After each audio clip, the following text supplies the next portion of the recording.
सलाह है कि मार्केट गिरेगा, इसलिए थोड़ा सा सतर्क रहने की जरूरत है। और जैसा कि सर बता रहे हैं कि क्योंकि जो बड़े देश हैं जिनको आगे आना चाहिए था इस बातचीत के लिए, वो आगे नहीं आए, और ट्रंप को जो भूमिका निभानी चाहिए थी उस भूमिका में ट्रंप नजर ही नहीं आए। उन्हें सिर्फ क्रेडिट लेना है, और अभी भी सर यही हो रहा है।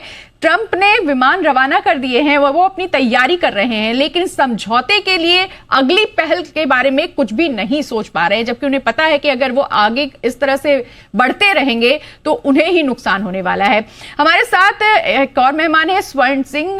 सर, क्योंकि अब बातचीत फेल हो चुकी है, यूएस ईरान वार्ता फेल होने से मिडिल ईस्ट में युद्ध का खतरा कितना बढ़ सकता है? सीज फायर तो है सर, लेकिन अब क्या माने? पहली बात तो ये कि इसको फेल कहना थोड़ा सा मुझे लगता है अभी जल्दबाजी होगी, क्योंकि जो बात समाप्त हुई है उसके बाद कम से कम ईरानी जो प्रतिनिधि मंडल था उनकी तरफ से एक्स पे लिखा गया कि अभी बातचीत शुरू रहेगी, तकनीकी विशेषज्ञ इस बात को आगे ले जाएंगे और दस्तावेज जो है वो उनका आदान प्रदान करेंगे। और ठीक उसी तरह से राष्ट्रपति ट्रंप ने भी कहा कि हम तो पहले से ही सैन्य जीत जो है वो दर्ज करा चुके हैं, अब इस बातचीत के क्या नतीजे निकलते हैं उससे कोई बहुत उनको फर्क नहीं पड़ता। और उपराष्ट्रपति जेडी वांस ने कहा कि ये कुछ हद तक अच्छा हुआ कि बड़ी देर तक बात हुई हमारी, पर उसमें जो हम जीत हासिल करना चाहते थे इस बातचीत में वो अभी तक नहीं हो पाई है। हमने अपना प्रस्ताव उनके सामने रखा है और जैसे ईरान उसका जवाब देगा वो हम आने वाले समय में देखेंगे। तो अभी मुझे लगता है इसको एक फेलियर करार कर देना थोड़ा सा जल्दबाजी होगी इसको लेकर। पाकिस्तान ने मध्यस्थता क्यों की, ये बड़ा सवाल अभी अजय जी ने भी कहा इसके बारे में, अनिल जी ने भी कहा। आप देखें कि विदेश नीति में विकल्प आसान नहीं होते हैं, बहुत सीमित और कठिन विकल्प होते हैं। राष्ट्रपति ट्रंप की तरफ से ये कोशिश हुई कि किस तरह से युद्ध विराम हो और बातचीत हो, और उनके लिए यदि आप देखें कि कौन उनके दोस्त हैं जो ईरान तक उनका संदेश ले जा सकते थे, तो उसमें यूरोप के देश नहीं हो सकते थे। उनके साथ लगातार तनाव उनका बना रहता। आप देख रहे हैं कि वो चाहे इंग्लैंड के प्रधानमंत्री हों, वो कह रहे हैं कि हमारा युद्ध नहीं, हम इसमें शामिल नहीं होंगे। इटली कह रहा है हम इसमें शामिल नहीं होंगे। स्पेन उसके विरोध में है, इटली उसके विरोध में है। तो उनके लिए यदि देखें आपके कौन ऐसा नेता जो मध्यस्थ कर सकता था, उनके लिए वो जिनको बार बार अपना फेवरेट फील्ड मार्शल कहते हैं उन पर उन्होंने भरोसा किया और उनके संदेश को फील्ड मार्शल आसिम मुनीर ने ईरान तक पहुंचाया। तो पहले तो युद्ध विराम ये बहुत ताबड़तोड़ और सोशल मीडिया के जरिए से एक तरह से हुआ, तो उसमें ये तय नहीं हो पाया कि युद्ध विराम के बाद बातचीत क्या होगी, उसकी मैंडेट क्या होगी, उसका स्कोप क्या होगा, वगैरह वगैरह। पर इस सब के बावजूद आप देखें कि किसी ने ये उम्मीद नहीं की थी कि ये 21 घंटे तक बातचीत चलेगी। अटकलें ये लगाई जा रही थी कि अमेरिकी जो प्रतिनिधि मंडल है वो रात में पाकिस्तान नहीं ठहरना चाहेगा, वो सुबह पहुंचकर शाम को निकल जाएगा, पर ऐसा नहीं हुआ।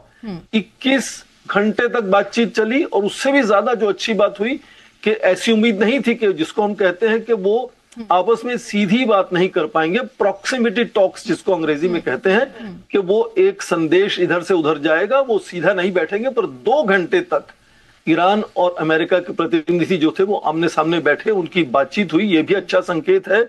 और फिलहाल बातचीत समाप्त होने के बाद 21 घंटे के बाद भी कोई अभी उल्लंघन नहीं नजर आ रहा है कि जो युद्ध विराम हुआ उसका कोई उल्लंघन हुआ हो।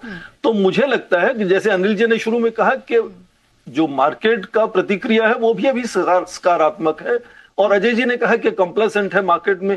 दोनों कह रहे हैं कि सोमवार को कुछ शायद देखा जाएगा कि क्या प्रभाव पड़ता है, वो भी तब यदि तनाव बढ़ता है, यदि युद्ध विराम का उल्लंघन हो जाता है। मुझे नहीं लग रहा है कि युद्ध विराम का उल्लंघन होगा। हालांकि दोनों तरफ से ईरान और अमेरिका की जो प्रतिक्रियाएं हैं वो एक कुछ कहता दूसरा कुछ कहता। ईरान ने शुरू में कहा कि हमारे जो एसेट फ्रीज किए थे वो अनफ्रीज हो गए, उसका फिर उन्होंने खंडन किया अमेरिका वालों ने। अब अमेरिका कह रहा है कि हमारे युद्धपोत जो है वो स्ट्रेट ऑफ हॉर्मुज में जाकर उसको क्रॉस कराए हैं। ईरान ने कहा नहीं, वो हमारे पास आए थे, हमने उनको चेतावनी दी, वो वापस चले गए। तो बहुत सी चीजों में प्रतिक्रियाएं जो है वो आपस में विरोधाभास उसमें बना हुआ है लगातार। पर क्योंकि दोनों तरफ से बातचीत बंद नहीं हुई, प्रतिक्रियाएं लगातार बनी हुई हैं, और दोनों तरफ से यह भी नहीं कहा गया कि हम आज के बाद बातचीत नहीं करेंगे एक दूसरे के साथ।